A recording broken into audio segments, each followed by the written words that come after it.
Welcome to study कर। दोस्तों आज हम डिस्कस करेंगे 30 सितंबर 2024 के मोस्ट इंपॉर्टेंट करंट अफेयर्स के क्वेश्चन। तो आप इस पूरे लेक्चर को बहुत ही ध्यान से लास्ट तक जरूर देखिएगा। पहला और इम्पॉर्टेंट क्वेश्चन है, आईफा अवार्ड 2024 में बेस्ट फिल्म का अवार्ड किसे मिला है? आंसर हो जाएगा एनिमल को।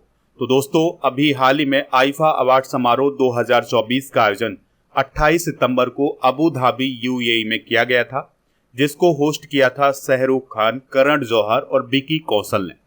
2025 का जो आईफा अवार्ड समारोह होगा वह जयपुर में आयोजित किया जाएगा मार्च 2025 में। देखिए यहाँ पर आईफा की बात हुई है तो इसका फुल फॉर्म होता है international Indian film academy award, और यह अवार्ड हर साल दिए जाते हैं हिंदी फिल्मों के लिए। इस अवार्ड की शुरुआत सन 2000 से हुई थी और यह समारोह हर साल दुनिया भर के अलग अलग देशों में आयोजित किया जाता है। देखिए 2023 के जो आईफा अवार्ड थे उसमें बेस्ट फिल्म थी दृश्यम 2। अब हम 2024 के विजेता डिस्कस करते हैं। तो बेस्ट फिल्म का अवार्ड मिला है एनिमल को और बेस्ट एक्टर का अवार्ड मिला है जवान फिल्म के लिए शाहरुख खान को। बेस्ट एक्ट्रेस का अवार्ड मिला है मिसेस चटर्जी बनाम नॉर्वे फिल्म के लिए रानी मुखर्जी को। बेस्ट डायरेक्टर का अवार्ड मिला है 12th फेल के डायरेक्टर विधु विनोद चोपड़ा को। बेस्ट सपोर्टिंग एक्टर का अवार्ड मिला है एनिमल फिल्म के लिए अनिल कपूर को। बेस्ट सपोर्टिंग एक्ट्रेस का अवार्ड मिला है रॉकी और रानी की प्रेम कहानी के लिए शबाना आजमी को। Best actor in negative role का अवार्ड मिला है बॉबी देओल को एनिमल फिल्म के लिए, और बेस्ट स्टोरी का अवार्ड मिला है रॉकी और रानी की प्रेम कहानी को। इसके अलावा दोस्तों बेस्ट स्टोरी एडाप्टेड का अवार्ड मिला है 12th फेल को। बेस्ट म्यूजिक का अवार्ड एनिमल को। बेस्ट लिरिक्स का अवार्ड सिद्धार्थ और गरिमा को एनिमल के सतरंगा के लिए। बेस्ट सिंगर का अवार्ड मिला है मेल में भूपेंद्र बब्बल को एनिमल के अर्जन वैली के लिए। बेस्ट सिंगर फीमेल का अवार्ड मिला है शिल्पा राव को जवान फिल्म के चलिया के लिए। और भारतीय सिनेमा में उत्कृष्ट योगदान के लिए पुरस्कार प्रदान किया गया है जयंती लाल गड़ा और हेमा मालिनी को। और सिनेमा में 25 साल पूरा करने की उपलब्धि के लिए पुरस्कार दिया गया है करण जौहर को। तो ये सभी अवार्ड आप नोट कर लें। दोस्तों आप इस पूरे लेक्चर को बहुत ही ध्यान से लास्ट तक देखिएगा। लास्ट में आपसे क्वेश्चन पूछा जाएगा जिसका आंसर आपको कमेंट बॉक्स में बताना है। चैनल पर अगर आप पहली बार आए हैं तो चैनल को सब्सक्राइब कर लें, बेल आइकन भी दबा लें, जिससे आपको समय पर सबसे पहले नोटिफिकेशन मिल सकेगा। जनवरी 2024 से सितंबर 2024 तक के करंट अफेयर्स की ई बुक के लिए आप हमारे ऐप को डाउनलोड कर लें। ऐप का लिंक डिस्क्रिप्शन बॉक्स में दिया गया है। तो ई बुक वाले सेक्शन पर जाएंगे तो आपको ये ई बुक मिल जाएगी। आपके एग्जाम की दृष्टि से ये काफी इंपॉर्टेंट ई बुक है। अगला क्वेश्चन है, शिगेरू इशिबा किस देश के प्राइम मिनिस्टर बने हैं? आंसर हो जाएगा जापान। तो जापान के नए प्राइम मिनिस्टर बने हैं शिगेरू इशिबा। आपको याद रखना है कि उन्होंने प्रधानमंत्री के रूप में फुमियो किशिदा का स्थान लिया है, यानी अभी तक फुमियो किशिदा प्राइम मिनिस्टर थे जापान के। अब कौन बन गए हैं? Shigeru Ishiba. आपको याद रखना है कि इशिबा जुलाई 2025 तक पीएम पद पर रहेंगे, फिर इसके बाद जापान में चुनाव आयोजित किए जाएंगे। इशिबा ने जापान के रक्षा मंत्री और कृषि मंत्री के रूप में काम किया हुआ है। दोस्तों इस बार जो कैंपेन हुआ था उसमें इशिबा ने ये कहा था कि देश के जो न्यूक्लियर पावर प्लांट हैं उनको धीरे धीरे बंद किया जाएगा। इसके अलावा उन्होंने ये भी कहा था कि चाइना और नॉर्थ कोरिया जैसे खतरों से निपटने के लिए एशिया में एक नाटो जैसा संगठन बनना चाहिए। तो इन बातों का ये समर्थन करते हैं। देखिए जापान की बात हुई है तो यह एशिया महाद्वीप में स्थित है। टोक्यो इसकी कैपिटल है। प्रधानमंत्री हैं शिगेरू इशिबा और करेंसी क्या है? जापानी एन। अभी यहाँ पर एक त्योहार मनाया गया था जो कि एग्जाम में पूछा भी गया था। तो कौन सा त्योहार है? सेमेन साई त्योहार। तो यह जापान में मनाया जाता है। हाल ही में की गई कुछ महत्वपूर्ण नियुक्तियां डिस्कस करते हैं। तो देखिए श्रीलंका के राष्ट्रपति बने हैं अनुराग कुमारा दिसानायके। श्रीलंका की प्राइम मिनिस्टर बनी हैं हरिनी अमरसूरिया। फ्रांस के प्रधानमंत्री बने हैं मिशेल बार्नियर। जॉर्डन के प्रधानमंत्री बने हैं जफर हसन। जलवायु कोष के डायरेक्टर बने हैं इब्राहिम शेख डियोंग। अमेजन के भारत में कंट्री मैनेजर बने हैं समीर कुमार। ईरान की पहली महिला सरकारी प्रवक्ता बनी है फतेह मोहजेरानी। अल्जीरिया के राष्ट्रपति बने हैं अब्देल मजीद तैबोने। इसके अलावा दोस्तों थाईलैंड की पीएम बनी है पैतोंग टार्न सिनवात्रा। वेनेजुएला के राष्ट्रपति बने हैं निकोलस मादुरो। इंडोनेशिया के राष्ट्रपति बने हैं प्रबोवो सुबियांतो। इसके अलावा अर्जेंटीना के राष्ट्रपति बने हैं जेवियर माइली और आईसीसी के अभी हाल ही में अध्यक्ष बने हैं जय शाह। तो ये सभी अंतर्राष्ट्रीय नियुक्तियां आप नोट कर लें। बढ़ते हैं अगले क्वेश्चन की तरफ। अगला क्वेश्चन है, हसन नसरल्लाह किस संगठन का प्रमुख था जिसकी हाल ही में मौत हो गई है? आंसर हो जाएगा हिजबुल्लाह। तो दोस्तों हिजबुल्लाह नाम के संगठन का प्रमुख था कौन? Hassan Nasrallah. तो उसकी अभी हाल ही में मौत हो गई है। तो 27 सितंबर 2024 को इजरायली हमले में हसन नसरल्लाह की मौत हो गई है। तो इजरायली सेना ने लेबनान की कैपिटल बैरूत में अटैक किया था और इसी अटैक में हसन की मौत हो गई है। हिजबुल्लाह संगठन का गठन हुआ था 1982 में और इसका फाउंडिंग मेंबर कौन था? Hassan Nasrallah. आपको याद रखना है कि जो हिजबुल्लाह है वह लेबनान का एक शिया इस्लामवादी राजनीतिक दल है और आतंकवादी समूह है। ठीक है, तो इसी का प्रमुख था कौन? Hassan Nasrallah. तो इसकी अभी हाल ही में मौत हो गई है। हसन नसरुल्लाह 1992 में हिजबुल्लाह का चीफ बना था, तब से ये हिजबुल्लाह का प्रमुख था और अब इसकी मौत हो गई है। दोस्तों यहाँ पर आप एक मैप देख पा रहे हैं जिसमें आप यहाँ पर इसराइल को देख पा रहे हैं। ये है लेबनान। यहाँ पर लेबनान की राजधानी है बेरूत। तो बेरूत में हेडक्वार्टर था हिजबुल्लाह का। तो इजरायली सेना ने हिजबुल्लाह के हेडक्वार्टर पर अटैक किया था और इसी अटैक में हसन नसरुल्लाह की मौत हो गई है। हाल ही में हुए कुछ प्रमुख निधन डिस्कस करते हैं। तो सीपीआई मार्क्सवादी के महासचिव सीताराम येचुरी का निधन हुआ है। लेबनान के पूर्व प्रधानमंत्री सलीम होस का निधन हुआ है। कांग्रेस के वरिष्ठ नेता वसंतराव चव्हाण का निधन हुआ है। यूट्यूब की पूर्व सीईओ सुसान बोजस्की का निधन हुआ है। पूर्व विदेश मंत्री नटवर सिंह का निधन हुआ है। पश्चिम बंगाल के पूर्व मुख्यमंत्री बुद्धदेव भट्टाचार्य का निधन हुआ है। एक्ट्रेस आशा शर्मा का निधन हुआ है। सीएसआईआर के पूर्व प्रमुख गिरीश साहनी का निधन हुआ है और भारतीय तटरक्षक बल के डीजी राकेश पाल का निधन हुआ है। इसके अलावा अग्नि मिसाइल के जनक आरएन अग्रवाल और गांधीवादी शोभना रानाडे का अभी हाल ही में निधन हुआ है। अगला क्वेश्चन है, संयुक्त राष्ट्र महासभा के 79वें सत्र को भारत की तरफ से किसने संबोधित किया है? आंसर हो जाएगा डॉक्टर एस जयशंकर। काफी इंपॉर्टेंट क्वेश्चन है, इसे आप नोट जरूर कर लें। तो देखिए संयुक्त राष्ट्र महासभा का हर साल एक सत्र आयोजित किया जाता है। तो इस बार 79वां सत्र आयोजित किया गया है 24 से 30 सितंबर 2024 तक।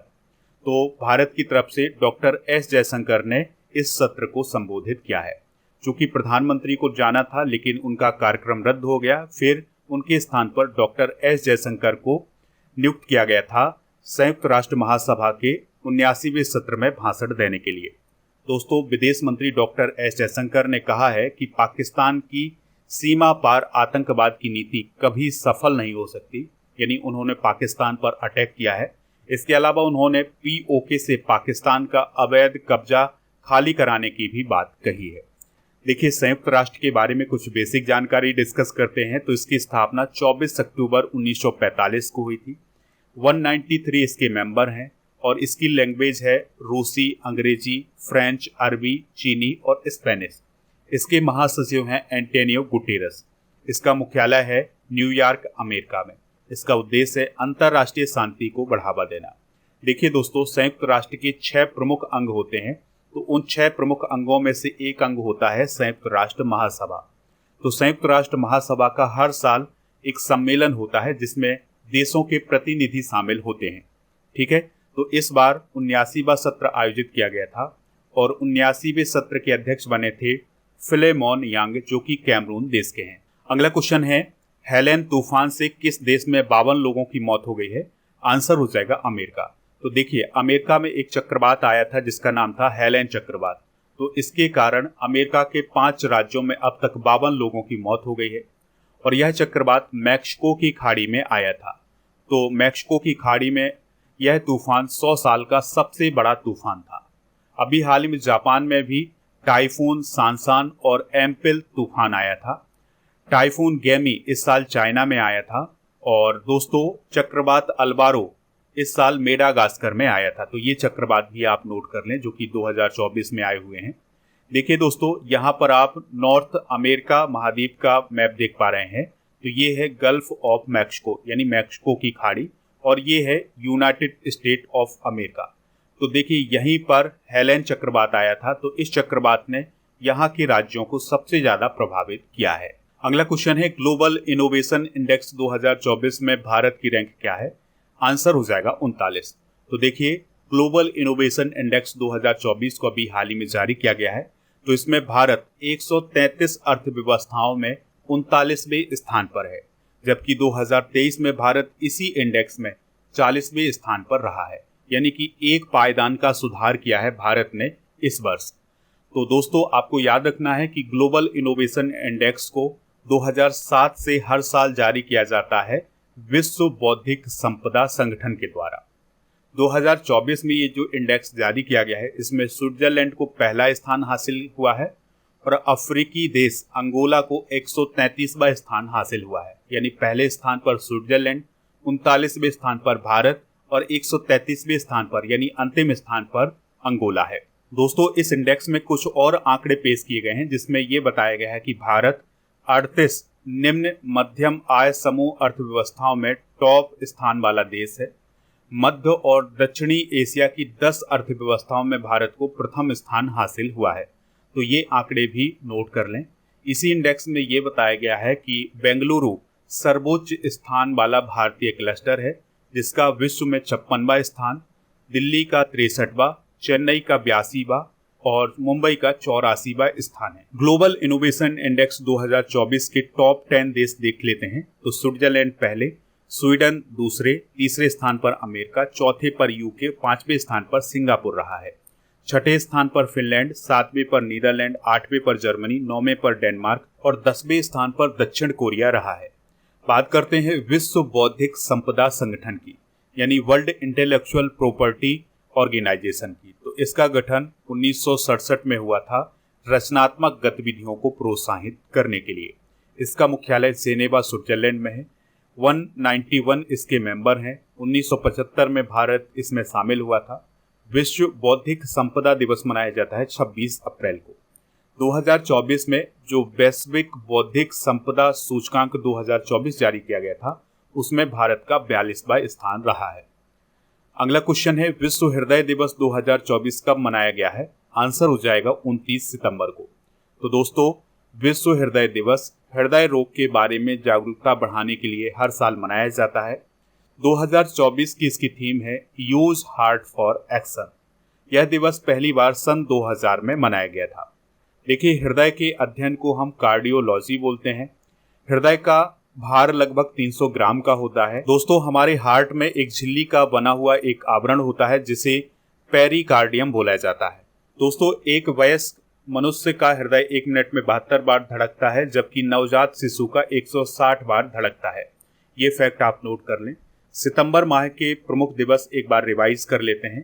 तो 1 सितंबर को LIC का स्थापना दिवस, 1 से 7 सितंबर को राष्ट्रीय पोषण सप्ताह मनाया गया है, 2 सितंबर को विश्व नारियल दिवस, 1 से 30 सितंबर को राष्ट्रीय पोषण माह मनाया गया है, 5 सितंबर को राष्ट्रीय शिक्षक दिवस, 8 सितंबर को अंतर्राष्ट्रीय साक्षरता दिवस, 8 सितंबर को विश्व फिजियोथेरेपी दिवस, 9 सितंबर को हिमालय दिवस मनाया गया है, 10 सितंबर को विश्व आत्महत्या निवारण दिवस, 11 सितंबर को राष्ट्रीय वन शहीद दिवस, 14 सितंबर को हिंदी दिवस, 15 सितंबर को अभियंता दिवस मनाया गया है भारत में, 16 सितंबर को ओजोन परत संरक्षण दिवस, 17 सितंबर को विश्व रोगी सुरक्षा दिवस और 17 सितंबर को ही हैदराबाद मुक्ति दिवस मनाया गया है। बढ़ते हैं अगले क्वेश्चन की तरफ। अगला क्वेश्चन है सर्वश्रेष्ठ पर्यटन ग्राम प्रतियोगिता 2024 के तहत कितने गांवों को पुरस्कृत किया गया है? आंसर हो जाएगा 36 गांवों। तो दोस्तों केंद्रीय पर्यटन मंत्रालय के द्वारा 2023 से एक प्रतियोगिता शुरू की गई थी जिसका नाम था सर्वश्रेष्ठ पर्यटन ग्राम प्रतियोगिता, जिसमें भारत की सर्वश्रेष्ठ पर्यटन ग्रामों का चयन किया जाता है और इनकी विजेताओं की घोषणा की जाती है। तो इस साल सर्वश्रेष्ठ पर्यटन ग्रामों की लिस्ट में 36 गांवों को चुना गया है। आपको याद रखना है कि इन गांवों को 8 श्रेणियों में बांटा जाता है। तो चलिए कुछ प्रमुख गांव डिस्कस करते हैं। तो साहसिक पर्यटन श्रेणी में छत्तीसगढ़ के दुधमारस, जम्मू और कश्मीर के अरू गांव, कर्नाटक के कुतलुर और उत्तराखंड के जखोल गांव को पुरस्कार मिला है। कृषि पर्यटन श्रेणी में केरल के कुमारकोम, महाराष्ट्र के करदे, पंजाब के हंसली, उत्तराखंड के सूपी और पश्चिम बंगाल के बड़ा नगर गांव को पुरस्कार प्रदान किया गया है। समुदाय आधारित पर्यटन श्रेणी में छत्तीसगढ़ के चित्रकूट, लक्षद्वीप के मिनी कोय द्वीप, मिजोरम के सियाल सुक, राजस्थान के देवमाली और त्रिपुरा के अल्पना गांव को यह पुरस्कार दिया गया है। शिल्प श्रेणी में असम के सुआलकुची, मध्य प्रदेश के प्राणपुर, मेघालय के उमदैन, ओडिशा के मनियाबांधा और तेलंगाना के निर्मल गांव को पुरस्कार दिया गया है। अगला क्वेश्चन है, उदयनिधि स्टालिन किस राज्य के डिप्टी सीएम बने हैं? आंसर हो जाएगा तमिलनाडु। तो तमिलनाडु के डिप्टी सीएम कौन बने हैं? उदयनिधि स्टालिन। तो तमिलनाडु के मुख्यमंत्री हैं एम.के. स्टालिन। तो उन्होंने अपने बेटे उदयनिधि स्टालिन को डिप्टी सीएम बनाया है। इसके अलावा B Senthil Balaji, R Rajendran, doctor Gobi Chezhiaan और एस.एम. नासर को तमिलनाडु सरकार में मंत्री बनाया गया है। उदयनिधि स्टालिन की बात करें तो यह पहली बार 2021 में विधायक बने थे। तमिलनाडु की राजधानी है चेन्नई। राज्यपाल हैं आर.एन. रवि। मुख्यमंत्री हैं एम.के. स्टालिन जो कि डीएमके पार्टी से हैं। यहाँ पर एक प्रमुख त्योहार मनाया जाता है जिसका नाम है पोंगल, और पोंगल के अवसर पर जल्लीकट्टू आयोजित किया जाता है जो कि तमिलनाडु का एक लोकप्रिय खेल है। तमिलनाडु में विधानसभा की 234, राज्यसभा की 18 और लोकसभा की 39 सीटें हैं। यहाँ पर आप तमिलनाडु की लोकेशन देख सकते हैं। दोस्तों, तमिलनाडु में कौन कौन से नेशनल पार्क हैं? अनामलाई, मुदुमलाई, मुकुर्थी, मन्नार की खाड़ी और गिंडी, ये सभी नेशनल पार्क तमिलनाडु में हैं। IWF junior world weight lifting championship 2024 में धनुष लोगानाथन ने कौन सा मेडल जीता है? आंसर हो जाएगा ब्रॉन्ज मेडल। तो दोस्तों, धनुष लोगानाथन भारत के एक वेट लिफ्टर हैं। तो उन्होंने IWF junior world weight lifting championship 2024 में ब्रॉन्ज मेडल जीता है। तो उन्होंने 55 किलोग्राम भार कैटेगरी में ब्रॉन्ज मेडल हासिल किया है। दोस्तों, आपको याद रखना है कि IWF junior world weight lifting championship 2024 का आयोजन लियोन, स्पेन में किया गया था। अगला क्वेश्चन है, साकिब अल हसन किस देश के क्रिकेटर हैं जिन्होंने टेस्ट क्रिकेट से संन्यास की घोषणा की है? आंसर हो जाएगा बांग्लादेश। तो बांग्लादेश के क्रिकेटर साकिब अल हसन ने टेस्ट क्रिकेट से संन्यास की घोषणा की है। बात हुई है बांग्लादेश की, तो राजधानी ढाका है। टका यहाँ की करेंसी है। राष्ट्रपति हैं मोहम्मद शहाबुद्दीन चुप्पू और अभी वहाँ पर जो अंतरिम सरकार है उसके प्रमुख हैं मोहम्मद यूनिस। यहाँ पर आप बांग्लादेश की लोकेशन देख सकते हैं। अगला क्वेश्चन है, पर्यटन मित्र और पर्यटन दीदी पहल की शुरुआत किस मंत्रालय ने की है? आंसर हो जाएगा पर्यटन मंत्रालय ने। तो पर्यटकों की सहायता के लिए पर्यटन मित्र और पर्यटन दीदी पहल की शुरुआत पर्यटन मंत्रालय ने की है। अब आपको बताना है कि मिनिस्ट्री ऑफ टूरिज्म के मिनिस्टर कौन है। जो भी इसका राइट आंसर हो कमेंट बॉक्स में जरूर बताएं। दोस्तों, अब हम कल के करंट अफेयर्स को एक बार रिवाइज कर लेते हैं। तो CM 7 योजना किस राज्य में शुरू की गई है? त्रिपुरा में। नेपाल का सबसे बड़ा व्यापारिक साझेदार देश कौन बना है? भारत। 500 T20 मैच खेलने वाले दुनिया के 6वें खिलाड़ी कौन बने हैं? David Miller. V1 लाल बन्ना किस देश में भारत के राजदूत बने हैं? कंबोडिया। धूल मुक्त ड्राइव का आदेश किस केंद्र शासित प्रदेश के उपराज्यपाल ने दिया है? दिल्ली। इसके अलावा विश्व पर्यटन दिवस कब मनाया जाता है? 27 सितंबर को। किस देश ने स्मार्ट ड्रैगन 3 रॉकेट से 8 उपग्रह प्रक्षेपित किए हैं? चाइना। किस राज्य में भारत का पहला कागज रहित चुनाव आयोजित किया गया है? मध्य प्रदेश। एशियाई सर्वोच्च लेखा परीक्षा संस्थान संगठन के अध्यक्ष कौन बने हैं? गिरीश चंद्र मुर्मू। मनकीडिया समुदाय किस राज्य में वनों पर निवास अधिकार पाने वाला 6वां विशेष रूप से कमजोर जनजातीय समूह बना है? ओडिशा।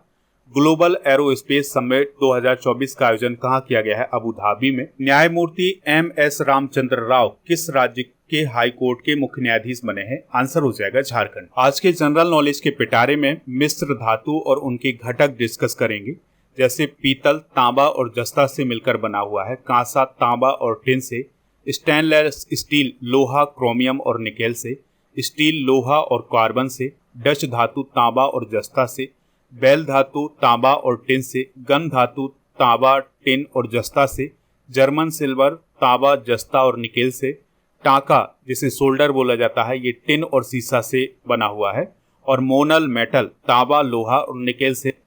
दोस्तों, अब हम अगस्त 2024 के करंट अफेयर्स को एक बार रिवाइज करेंगे। भारत और किस देश के बीच आपूर्ति सुरक्षा समझौते पर अभी हाल ही में हस्ताक्षर हुए हैं? अमेरिका। नीरज चोपड़ा ने लोसाने डायमंड लीग 2024 में कितनी दूरी का भाला फेंक करके सीजन का बेस्ट थ्रो किया है? 89.49 मीटर। जुलाई 2024 में रूस से कच्चे तेल का सबसे बड़ा आयातक देश कौन बना है? भारत। गिरीश साहनी कौन है जिनका हाल ही में निधन हो गया है? CSIR के पूर्व प्रमुख। भारत में सबसे ज्यादा सार्वजनिक इलेक्ट्रिक वाहन चार्जिंग स्टेशन किस राज्य में है? Karnataka. Indian national car racing championship जीतने वाली पहली महिला रेसर कौन बनी है? Diana Pandole. Modi's governance triumph reshaping India's path to prosperity पुस्तक के लेखक कौन बने हैं? तरुण चुग। इंडिया ट्रैवल अवार्ड में लगातार तीसरे वर्ष सर्वश्रेष्ठ एयरपोर्ट कौन बना है? Rajiv Gandhi international airport Hyderabad. किस देश ने भारत सहित 35 देशों को निःशुल्क वीजा सुविधा प्रदान करने की घोषणा की है? श्रीलंका। दोस्तों, कल के करंट अफेयर्स में आपसे पूछा गया था कि अनुराग दिसानायके किस देश के राष्ट्रपति बने हैं, तो वह श्रीलंका के राष्ट्रपति बने हैं। तो लगभग सभी लोगों ने इसका आंसर श्रीलंका बताया हुआ है। दोस्तों, स्टडी कर पर जो डेली करंट अफेयर्स का टेस्ट आयोजित किया जाता है, तो उसमें 28 सितंबर के विजेता कौन है? रमेश कुमार, वैभव सिंह, हरीश कुमार, सोनाली सिंह, आस्था श्रीवास्तव, जगत राम मासी, अशोक यादव, ब्रज और शिवानी, इसके अलावा मयंक। तो ये हैं टॉप 10। आप भी स्टडी करके ऐप को डाउनलोड करें, इसका लिंक डिस्क्रिप्शन बॉक्स में दिया गया है। टेस्ट सीरीज वाले ऑप्शन पर जाएंगे तो आपको डेली करंट अफेयर्स का टेस्ट मिल जाएगा, वहां पर आप ये टेस्ट दे सकते हैं। ऐप पर आपको टेस्ट पास भी मिल जाएगा। टेस्ट पास में भारत में जितने भी कॉम्पिटिटिव एग्जाम आयोजित किए जाते हैं उन सभी के लिए टेस्ट मिल जाएगा। यहाँ पर आपको 3000 से अधिक टेस्ट मिल जाएंगे। इस टेस्ट की वैलिडिटी होगी 1 वर्ष की, तो आप टेस्ट पास का यूज जरूर करें। आज का क्वेश्चन है आपके लिए, ICC के अध्यक्ष कौन बने हैं? जो भी इसका राइट आंसर हो कमेंट बॉक्स में जरूर बताएं।